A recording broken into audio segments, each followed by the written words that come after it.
خوش نصیب تھا اس سال کا وہ قافلہ کہ جس کے اندر میں خاندان چشتیہ کے لوگوں کو بلایا گیا، اور بلایا ہی نہیں گیا کوئی اسپیشالٹی کی وجہ نہیں، بلکہ ذمہ داریوں کو دینے کے لیے یہ احساس دلا دیا گیا کہ نظام کے معاملات کے اندر میں اپنی ذمہ داری کا بوجھ دوسروں پر نہ ڈال دیں۔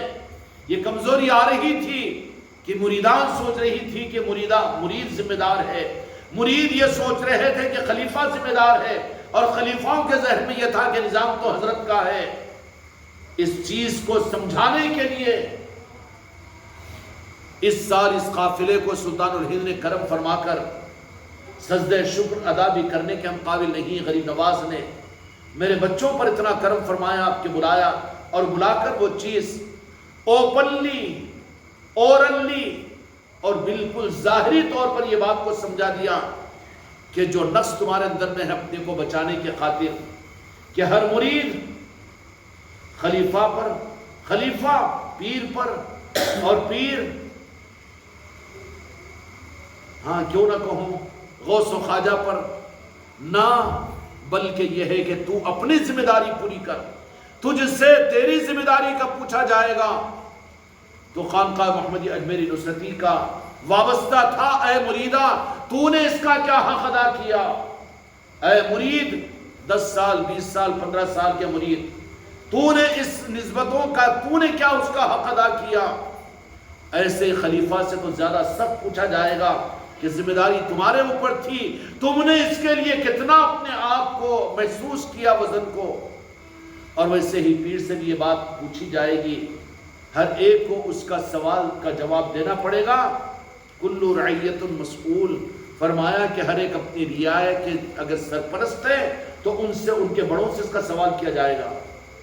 مریدان یہ سوچ رہی تھی کہ نہیں نظام صرف ہمارے گھر کے سر کے تاج کا ہے، یا آدمیوں کا ہے، مردوں کا ہے، یہ ان کی غلطیاں تھی، ان کو بھی توبہ کرنا چاہیے۔ وہ میری مریدان اور میری بچیاں وہ اپنی ذمہ داری کو کاندھوں پر ڈال رہے تھے اپنے گھر کے آدمیوں پر، ان کو سیٹ رائٹ ہونا چاہیے۔ تم اپنی عورتوں کو یہ ذمہ داری کا احساس دلا دو، احساس ہو گیا ہو تو اچھی بات ہے، لیکن نہ ہوا ہو تو ہر مرید ہر خلیفہ کی یہ ذمہ داری ہے کہ وہ اپنی عورتوں کو بٹھا کر یہ ذمہ داری کا احساس دلاؤ کہ تم یہ کہ نہیں ہمارے گھر کے آدمی ہیں جو نظام کو لے کر چلنے والے خان نہیں، ذمہ داری کو ڈال دیا جا رہا تھا، آدمیوں پر ہے ذمہ داری نہیں، وہ عورتوں کو سمجھانے کے لیے بلایا۔ اسی طریقے سے عام مریدوں کو، آدمیوں کو، ہم تو مرید ہیں بھئی، ابھی بنے سال 2 سال ہوگا، 3 سال ہو گیا، 5 سال، لیکن ہم سے پہلے کے 10-15 سال کے بھی پہلے کے مریدہ ہیں، اور وہ مریدوں کو نہیں، ہر مرید کو چاہے نیا ہو کہ پرانا ہو، اس کو اپنا احساس دلانے کے لیے بلایا گیا تھا کہ تم اپنی ذات سے اس نظام کا حق ادا کریں، دوسرے پر وزن نہ ڈالیں۔ اب مریدین بہت آسانی کے ساتھ میں اپنے دنیا کے بوجھ کو تو خود اٹھائے، اپنے صحت و بیماری کے بوجھ کو تو خود اٹھائے، اور نظام کے معاملات میں اور اس نظام کی ذمہ داریوں کو خلیفہ ذمہ دار ہے، خلیفہ پر ڈال رہے ہیں۔ عورتیں مریدوں پر، آدمیوں پر، اور آدمی خلیفاؤں پر۔ بابا یہ ہو رہا تھا کہ نہیں ہو رہا تھا؟ اس کے برخلاف میں ہر ایک اپنے ذمہ داری کے ساتھ میں اپنے کو ذمہ دار سمجھ کر، جیسے ہر ایک کو اپنی ذات سے اس کی ذمہ داری کا احساس پورا ہونا چاہیے، اس احساس کی کچھ کمی تھی، اس کے لیے بلا کر یہ ذمہ داریاں کلیئرلی طور پر عطا کر دی گئی، عورتوں کو بھی، مردوں کو بھی، اور مریدوں کو بھی، اور نئے مریدوں کو، پرانے مریدوں کو، خلیفاؤں کو، ذمہ داروں کو۔ اور اس میں پھر اب اس نظام کے احساس سے ذمہ داری کے آگے بڑھانے کے لیے بعض لوگوں کو بیعت کرنے کی اجازت بھی دی گئی۔ وہ کیا مطلب ہوا؟ کوئی اسٹار نہیں ہے اور کوئی عہدہ نہیں ہے وہ، بلکہ یوں سمجھ لو کہ تمہارے گلے کا پھانسا بننے کا ہے وہ۔ اگر تم نے اس ذمہ داری کے ملنے کے بعد، عام خلیفہ اور عام مرید کے لیے تو گنجائش نکل جائے گی، لیکن جن کو ذمہ داری دی گئی ہے، بیعت کی اجازت دی گئی ہے، وہ اپنی ذمہ داری کو محسوس کریں۔ اس کا مطلب یہ نہیں کہ باقی مرید اور مریدان بری الذمہ، جان دو اچھا ہوا اپنے کو نہیں، ورنہ اپن بھی تو پھنس جاتے تھے، ارے پھنس گیا تو تیری ذمہ داری بھی تیرے لیے پھانسی کا پھندا بنے گی، لیکن جن کو اعزازی طور پر یہ ذمہ داری دی گئی ہے کہ وہ اپنے اپنے خاندانوں میں، اپنے علاقوں کے اندر میں مرید بنائیں، اچھا بننے کے لیے آئیں گے تو ہم بنائیں گے، تو وہ پیر سمجھ رہا ہے اپنے آپ کو؟ یہ پیر نہیں ہے، بلکہ پیاسوں کو پانی پلانا اچھا عمل ہے کہ نہیں ہے؟ ویسے پیاس پانی کا چھاگل تم کو ہم نے عطا کیا ہے، جتنوں کو ہم نے بیعت کرنے کی اجازت دی ہے، جن ذمہ داروں کو پانی کا چھاگل ہم نے تمہارے ہاتھ میں عطا کیا ہے کہ انسانیت پیاسی ہے، تم خود پیاسوں کے پاس میں پہنچ کر ان کو پانی پلاؤ، ورنہ تمہارا شمار تو بے ادبی نہ ہو۔ یا غریب نواز مجھے معاف کیجئے، لوگ پیاس میں مر رہے ہو اور تم پانی رکھ کر پیاس سے مار رہے ہو تو مجرم ہوگے کہ نہیں ہوں گے؟ اس لیے جن کو ذمہ داری دی گئی ہے ان کی ذمہ داری ہے کہ تم یہ سمجھ لو کہ ہم نے تم کو پیاسوں کے دنیا میں اور پیاسوں کے علاقوں میں، پیاسے خاندانوں کے اندر میں پانی کا چھاگل، بہترین ٹھنڈا پانی تمہیں عطا کیا ہے، تم کو ہم نے اجازت دی ہے مرید بنانے کی، تو پھر تمہاری ذمہ داری ہے کہ تم پانی پلاؤ، پہنچ کر پیاسوں کو ڈھونڈ کر۔ باقی خلیفہ، باقی مرید خوش ہو رہے ہوں گے، اس میں تو ذرا ہم بچ گئے، بچے نہیں۔ تمہاری ذمہ داری کیا ہے کہ جو پیاسے پانی کے نہ ملنے کی وجہ سے پیاس میں تڑپ رہے ہیں، آپ کے ذمہ یہ ہے کہ پانی کے ملنے کے جگہ تو بتا دینا چاہیے ان کو۔ پیاسے آپ کے سامنے آ جائے، آپ آنکھ بند کر لے کے مراقبے میں بیٹھ جائے تو ظالم ہوگا تو بھئی پیاس لگی ہے نا، تم کو جاؤ پانی کا چشمہ ہے یہاں پر، اے لو یہ پانی فلاں جگہ ملتا ہے، جا کر پی لو۔ یہ ہے نا دیانتداری؟ ہر مرید، ہر مریدہ کی ذمہ داری ہے یہ، کوئی بری ذمہ نہیں۔ جتنا قافلہ آپ کے اجمیر شریف کو گیا ہوا تھا وہ ذمہ داریوں کو محسوس کرے، ذمہ داروں کا مجمع تھا، چاہے مریدان ہو کہ مرید ہو کہ خلیفہ ہو، وہ اگر یہ سمجھ رہا ہے وہ چاٹی مار رہا ہے، وہ چور بن رہا ہے کہ نہیں، ذمہ داروں کے اوپر اتنوں کو ذمہ داری ملی ہے بیعت کرنے کی، اب باقی خلیفہ یہ سوچے کہ اپنے کو یہ ذمہ داری نہیں ملی، بلکہ تیری ذمہ داری تو اور زیادہ کائے کی کہ پانی دینے کی ذمہ داری تیری نہیں ہے، تو پیاسوں کو جہاں پانی ملتا ہے وہ بتانے کی ذمہ داری تو تیری ہے نا۔ اپنے خاندانوں میں، اپنے برادری میں، اپنے دوست احباب میں، اپنے علاقوں کے اندر میں کہہ دینا کہ پیاس سے مت مرو، ترستے ہوئے پانی کو مت رہو، بلکہ بہترین پینے کے پانی کا انتظام ہو چکا ہے، آؤ پیاسو پانی پیو۔ یہ آواز کس کی ہوگی؟ ہر مرید کی ذمہ داری ہے، ہر مریدہ کی ذمہ داری ہے کہ اپنے علاقے کو، جن کو بیعت کی ہم نے اجازت دی، ان تک اپنے خاندانوں کو، اپنے علاقے کے لوگوں کو پہنچائے، تاکہ ان کو نظام ولایت اور نسبت ولایت کا پانی ان کو نصیب ہو جائے۔ ان کی ذمہ داری تو یہ ہے کہ وہ بخیل نہ بنے، بلکہ پانی پلانے کی ذمہ داری کے لیے وہ خود پیاسوں کو ڈھونڈے، دیہاتوں کا سفر کرے۔ اب وہ جن کو ہم نے بیعت کی ذمہ داری دی، وہ فارمیلٹیز کے اوپر آ کر صرف مجلسوں میں لوگ ان کے پاس آئے، یا اپنے شہروں کے اور اپنے خانقاہوں کی مجلسوں میں کر کے قناعت کر لے، یا دینی اجتماعات پر قناعت کرے، یہ تو خلیفہ اور مریدوں کی ذمہ داری ہے۔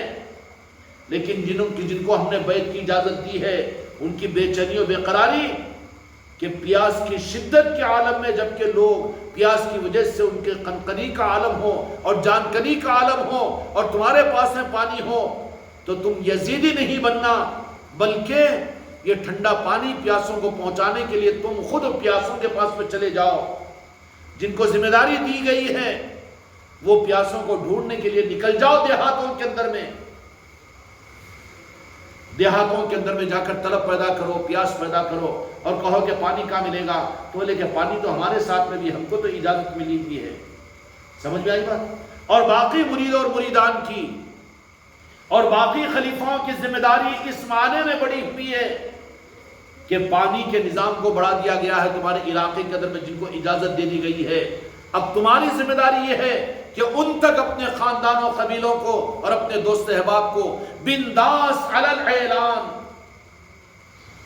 ارے بابا، کسی مسلمان کے ساتھ میں محبت یہ تو ایمان کی علامت ہے، محبت کیسی تمہاری کہ کسی کو تم مسلمان سمجھ رہے ہو اور اس کو بنداس سے نہ پوچھو کہ بھائی تم بھی وابستہ ہے کہ نہیں سلسلے سے، تم بھی مرید ہے کہ نہیں ہے، نہیں ہے تو کیوں نہیں ہوتے، ہو جاؤ، کیونکہ یہی تو نسبت تمہارے نجات کا سامان بنے گی، بنداس بلا حجاب کے۔ یہ ذمہ داری ہے سارے مرید اور مریدان پر، تو پھر خلیفہ جو ہے ان پر کتنی بڑی ذمہ داری ہے۔ ان کی تو رات اور دن کی لگن یہ ہونا کہ اس مقصد کے خاطر دنیا سے دشمنی مول لو، چل جائے گا، تم کو عزت عطا کی جائے گی، مگر تم نے مسخرے پن کے اندر میں جان دو نا، جن کی ذمہ داری انہوں کریں گے۔ مسخرہ پن اس نظام کے ساتھ منافق بنا دیتا ہے، نظام کے معاملات میں ہلکا پن یہ منافق بنا دیتا ہے۔ ٹھٹا کرنا اور اس نظام کو ہلکا محسوس کرنا آدمی کو منافق بنا دے گا، اور ایسے منافق اور ایسے ہلکے لوگ اس نظام میں چل نہیں سکیں گے، کوئی گارنٹی نہیں۔ تو اب کے اجمیر شریف کو جن لوگوں کو بلایا گیا تھا ذمہ داریوں کے دینے کے لیے، بڑا مبارک قافلہ ہے، کچھ کمی و کسر رہ گئی ہو تو آپس کے پیر بھائی سے ملاقات کر کے، تو تمہارا دن بھر کا تو یہی عنوان ہونا چاہیے تھا کہ تم فون کرو، ملاقاتیں کرو پیر بھائی سے، خلیفہ بھائی سے یا خلیفہ سے، کہ اب کے سفر کے تذکرے کم از کم 15 دن تو تمہارے اندر میں زندہ ہونا چاہیے نا، ہونا چاہیے کہ نہیں ہونا چاہیے۔ حیدرآباد کو ایگزیبیشن جا کر دیکھ کر آتے ہو تو آنے کے بعد میں 2-4 دن اس کے تذکرے کرتے ہو، تو تمہیں شرم نہیں آتی کہ اب کے اس قافلے کے اندر میں تم بلائے گئے ہو، اس کے تاثرات اپنے قبیلے کو، اپنے خاندان کو، اپنے رشتہ داروں کو اور اپنے پیر بھائیوں میں اس کے تذکرے نہیں۔ آج صبح سے کئی فون ہمارے پاس میں آئے اور وہ میرے بچے بلگ کر رو رہے تھے کہ اجمیر کی در و دیواری ہی نظروں میں آ رہی ہے، ارے کیا کہ وہاں سے نکل کر آنے پر ہم کو ایسا محسوس ہو رہا ہے کہ ہم اپنے سے نکل گئے ہیں۔ معصوم بچے ٹرین میں سے اتر رہے تو پوچھ رہے ہیں، معصوم بچے، انہوں نے ہمارے پاس میں، ان کے والدین نے ہمارے پاس، ہمارے مرید اور خلیفاؤں نے فون کیا کہ ہم ٹرین میں سے اتار رہے تو کہے کہ اپنے مقام پر آ گئے، ارے ہم اجمیر شریف سے واپس آ گئے، پھر اپنے گھر پر آ گئے۔ چیخے مار کر بچے اسٹیشنوں پر روئے۔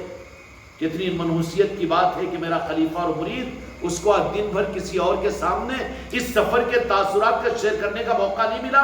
پوچھ لو اپنے دل سے، بدنصیبوں میں ہے اس نظام کے یا پھر خوش قسمتی سے نظام کی حقیقت تمہیں ملی ہے؟ کم از کم 15 دن تو شیئر کیا کرو، تذکرے کیا کرو، تیار کیا کرو، اعلان کیا کرو اپنے خاندان اور قبیلے، اپنے دوست احباب کو، اور جن سے ملاقات ہو جائے بنداس تم یہ پوچھنا تو شروع کرو، کوئی عیب کی بات ہے کیا؟ غنڈہ گردی ہے؟ یہ ناجائز چیز ہے کہ بھائی مسلمان بھی ہے، نمازی سب کچھ بھی ہے، لیکن مرید ہے کہ نہیں کسی پیر کے؟ نہیں ہے، تو پھر ہونا چاہیے نا، نجات کے لیے ضروری ہے نا۔ پھر کیسا، کہاں پر؟ تو بولے کہ ہمارے پیر کے خلیفہ ہے ہمارے پاس میں، ان سے مرید ہونا ہمارے پیر ہی کے نظام سے اور سلسلے چشتیات سے وابستگی ہے، اس کی دعوت عمومی طور پر دیا کرو۔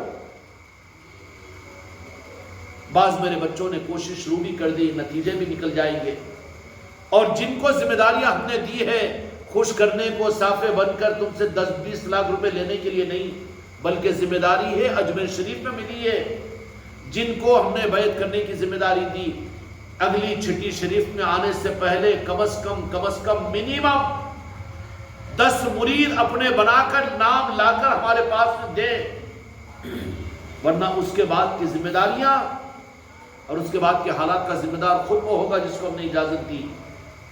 اس لیے میرے بچوں، ایک نظام ولایت ہے جو میرے آقا نے حضرت اویس قرنی اور مولا علی کے ذریعے سے اور امام حسین علیہ السلام اور امام حسن علیہ السلام کے ذریعے سے اور خواجہ حسن بصری رضی اللہ تعالیٰ عنہ کے ذریعے سے، ائمہ طریقت کے ذریعے سے جو نظام امت کو عطا فرمایا وہ نظام ولایت ہے نہیں ہے ولایت کا نظام۔ اب یہاں پر ان تعلیمات کو سن کر صرف ان کی عظمتوں کو قرآن و حدیث میں، جیسے عام طور پر جمعے میں بیانات ہوتے ہیں یا اس طریقے سے جلسے عظمت اولیاء ہوتا ہے تو وہاں پر ان اولیاء کی عظمتوں کو بیان کیا جاتا ہے، تو اس کا مقصد کیا ہوتا ہے؟ چلو فلاں ولی کی یہ عظمت معلوم ہو گئی، ان کا یہ مقام تھا، ان کی یہ کرامتیں تھی، وہ تھی، اس کا اثر کیا ہوگا؟ ان اولیاء کی عظمتیں پیدا ہوگی، تیرے ایمان کو اور روشنی مل گئی، یہ تو ہو گیا، لیکن تیرے چلنے کے لیے راستہ، تیرے چلنے کا راستہ کیا میرے مصطفیٰ نے ان اولیاء اکرام سے بھی تجھے کچھ رکھا ہے؟ ہاں رکھا ہے۔ حضرت اویس قرنی رضی اللہ تعالیٰ کی ذات کو سامنے رکھا، جب ان کے غلاموں کے غلام مولا علی کے فیض کے حاصل کرنے والے اویس قرنی کا یہ عالم ہوگا، تو پھر مولا کائنات مولا علی کا انداز کیا ہوگا؟ اور جب مولا علی کا وہ مقام ہوگا تو پھر مولا علی جن کو اپنا آقا کہتے ہیں، ہمارے آقا دو جہاں کے مالک محمد رسول اللہ صلی اللہ علیہ وسلم، ان کے فیض ان کے نگاہ کرم کا کیا عالم ہوگا؟ ارے بابا یہ تو سیڑھی ہے، یا ایھا الذین آمنوا اتقوا اللہ وابتغوا الیہ الوسیلہ، اس سیڑھی سے تو وہاں تک پہنچے گا تو، اگر سیڑھی ہی کو اگر چھوڑ دے بجائے اس کے جمپ مارے تو دانت ٹوٹ جائیں گے نا تیرے۔ پھر سیڑھی کیا معنی کے اندر میں ہے؟ اویس قرنی رضی اللہ تعالیٰ عنہ کی عظمتوں کو حدیثوں میں سن کر ایک تاثر قائم ہو گیا، ہونا بھی چاہیے، لیکن تم کو حضرت اویس قرنی رضی اللہ تعالیٰ عنہ کی ذات سے فائدے کے لیے اب ان سیڑھیوں کو اختیار کرنا پڑے گا۔ وہ سیڑھی چلتے ہوئے فیضان اویسیہ، اور وہ سیڑھی چلتے ہوئے تم تک آل علی اور اولاد علی کی تم تک جو پہنچی وہ سلطان الہند خواجہ قادیان خواجہ غریب نواز کی ہے کہ نہیں؟ کیوں گیا تھا یہ قافلہ وہاں پر؟ کہاں گیا تھا؟ اپنی منزل پر گیا تھا، اپنی مراد پر گیا تھا، اور اپنی ہی چوکھٹ پر گیا تھا، اور اپنے ہی آقا کے پاس سے بھیک مانگنے کے لیے گیا تھا، اور اپنوں ہی سے ملنے کے لیے گیا تھا، دینے کے لیے بلایا۔ لیکن بعض تو ہوں گے، یا غریب نواز بچا لیجئے میرے بچوں کو، میرے خلیفہ اور میرے مریدان کو، کہ بہت سو نے تو امانت کو ہلکا کر کے ٹرینوں میں چھوڑ دیا ہوگا۔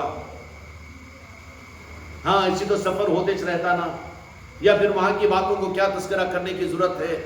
تم جائزہ لو اپنے ٹرین کے سفر کا، واپسی کا، کیا اثر تھا تمہارے اوپر کہ پورے ٹرین کے سفر کے اندر میں تم نے نظام کے تذکرے کیے ہو، یا وہاں پر ملی ہوئی ذمہ داریوں کے تذکرے کیے ہو، بجائے اس کے ٹھٹا و مذاق، سفر کیسا، کھانا کیسا، کھاتے رہو، تم کو بولے ہم کو بولے، ہم کو نہیں تم کو نہیں۔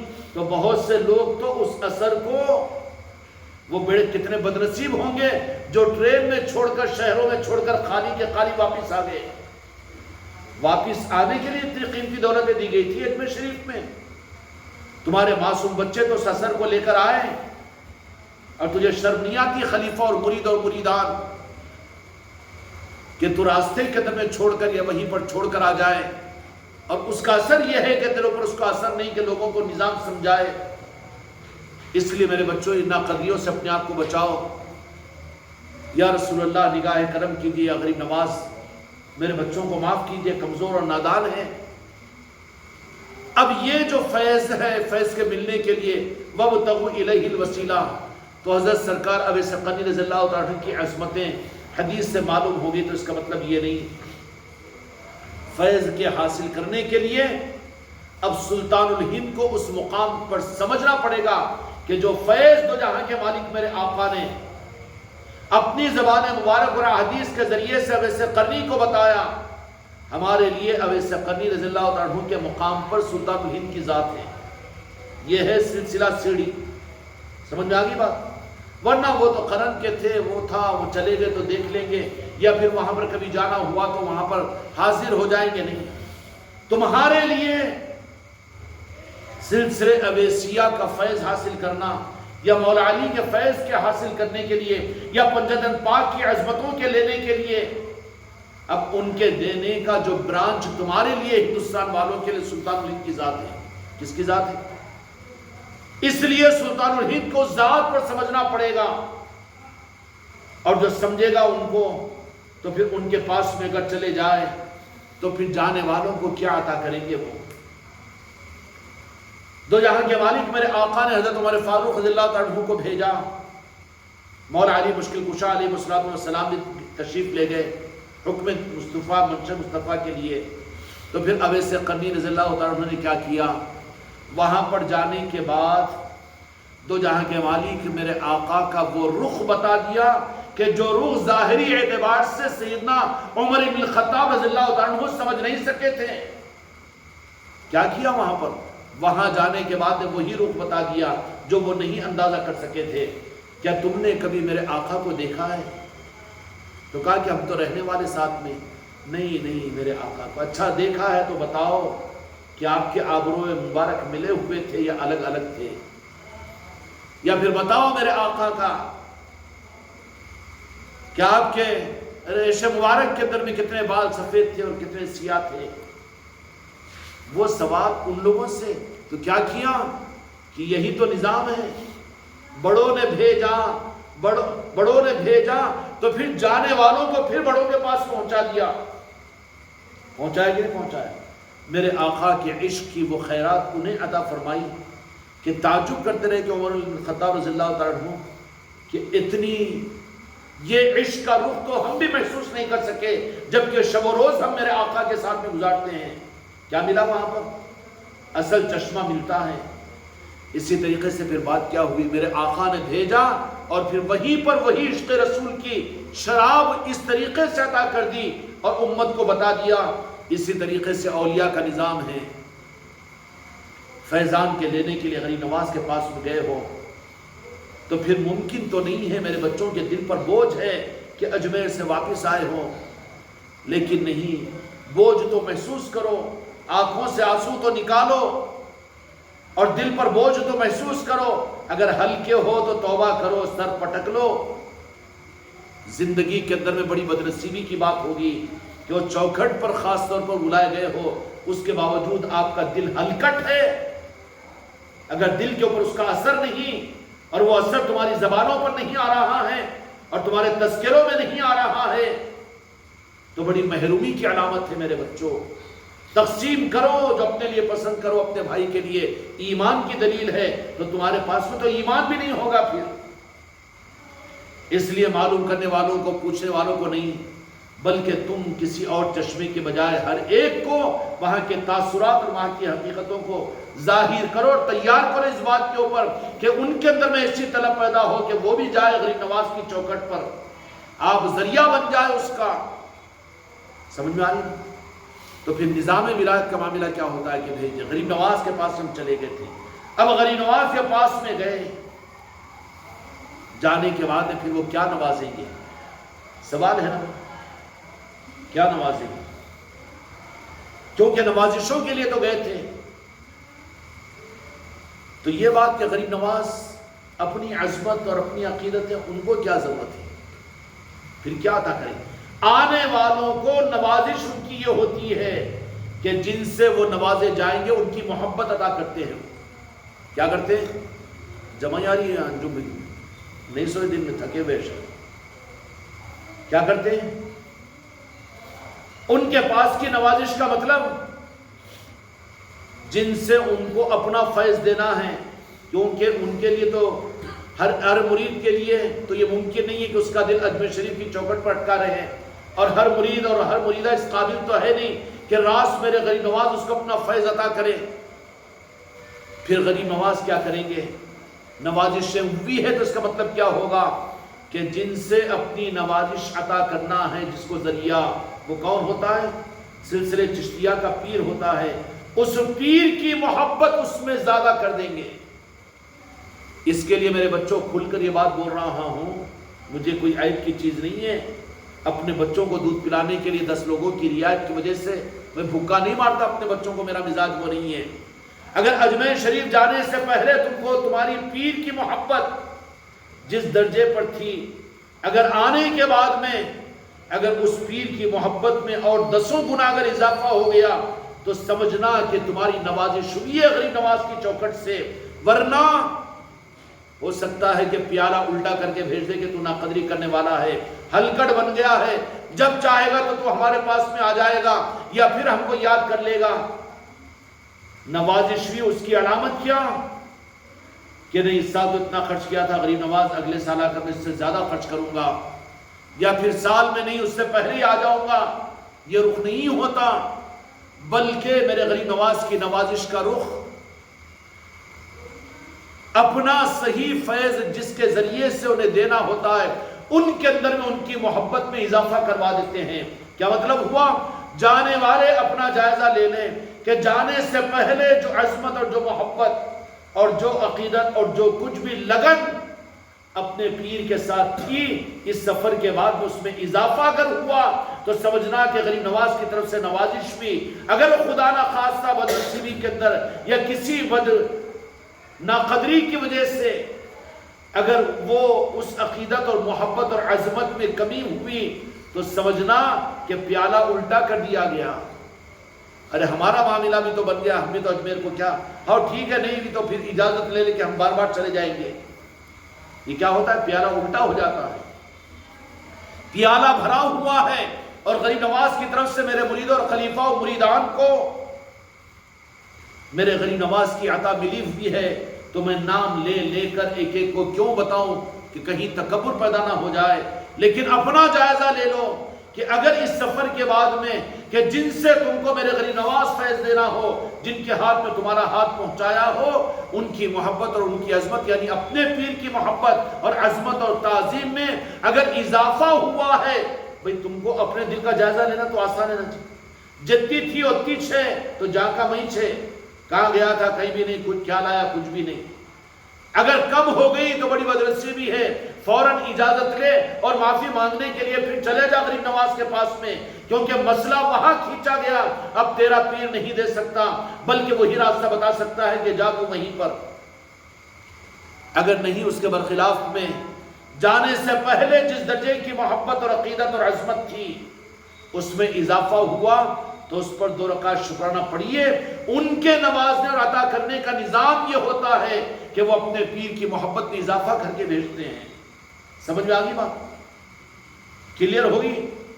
اب اپنا اپنا جائزہ لو میرے مریدوں اور مریدان اور میرے بچوں اور میرے خلیفاؤں، اگر خدا نہ خواستہ جانے سے پہلے جو کچھ بھی عقیدت اور محبت اور عظمتیں تھی پیر کی ذات کے ساتھ میں، ذات کی بات بول رہا ہوں ابھی، کیوں بہت بنداز بن کر اپنے بچوں کو میں یہ غذا دے رہا ہوں، اگر اس میں کمی ہوئی تو پیالہ الٹ دیا گیا تمہارا وہاں سے اور پیالے میں کچھ ڈالا گیا تو اس کی علامت یہ ہوگی کہ سفر سے پہلے جو کچھ بھی تھا اس میں زیادتی ہوئی، اور تم خود محسوس کرو گے۔ محسوس نہیں کرتے، محسوس کا نہیں کرنے کا کانسیپٹ بھی یہ بھی محرومی کی علامت ہے کہ کہیں اپنی کمی کا ہم کو احساس نہ ہو جائے۔ اس لیے میرے بچوں، اگر اضافے اور نوازشوں کی پہچان یہ ہے کہ اضافہ خود جائزہ لے لو۔ میں سنایا نا آپ کو کہ بعض میرے بچے بس واپسی کی تلہ دے کر بل بلا کر، رونا مطلب نہیں ہے لیکن کچھ تو پہچان ہوتی ہے، علامتیں ہوتی ہے جن کو چھپانا بھی تو میرے نادان بچوں کے لیے چھپانا بھی تو بہتر نہیں ہوگا نا، یہ چیز۔ اور دوسری چیز کہ نوازشیں ہوئی ہے، اچھا کون ہوگا؟ کوئی تو ایک بھی تو نہیں ہوگا کہ یہ سفر کیا ہو اور وہ اپنے کو میرے غریب نواز کی نوازشوں کے بغیر واپس کر دیا گیا ہو اور ویسے بدنصیبوں میں اپنا شمار اور اپنا نام محسوس کرے، ایک بھی تو نہیں ہوگا نا۔ مگر دھوکے میں بھی مت آؤ، جائزہ لے لو کہ اگر پیر کے ساتھ کی محبت اور نسبت اور عظمت میں اضافہ ہوا ہے تو میرے غریب نواز کی تم کو راست نوازش بھی ہے، اگر نہیں اس کا راستہ معلوم کرو پھر سے، کیونکہ مسئلہ وہاں کا ہے تو ہم اس کو حل نہیں کر سکتے۔ یہاں تک کی بات اپنی ذات کے لیے تو یہاں پر لا دیا ہوں، کیا یہاں تک تو لا دیا ہوں۔ علی حجویری رحمۃ اللہ علیہ کے پاس میں سلطان الہند تشریف لے گئے تو وہاں پر علی حجویری نے اپنی محبت اپنی عظمت نہیں دیا بلکہ سلطان الہند خواجہ خواجگان کو خواجہ عثمان ہرونی کی محبت ان کو عطا کر دی۔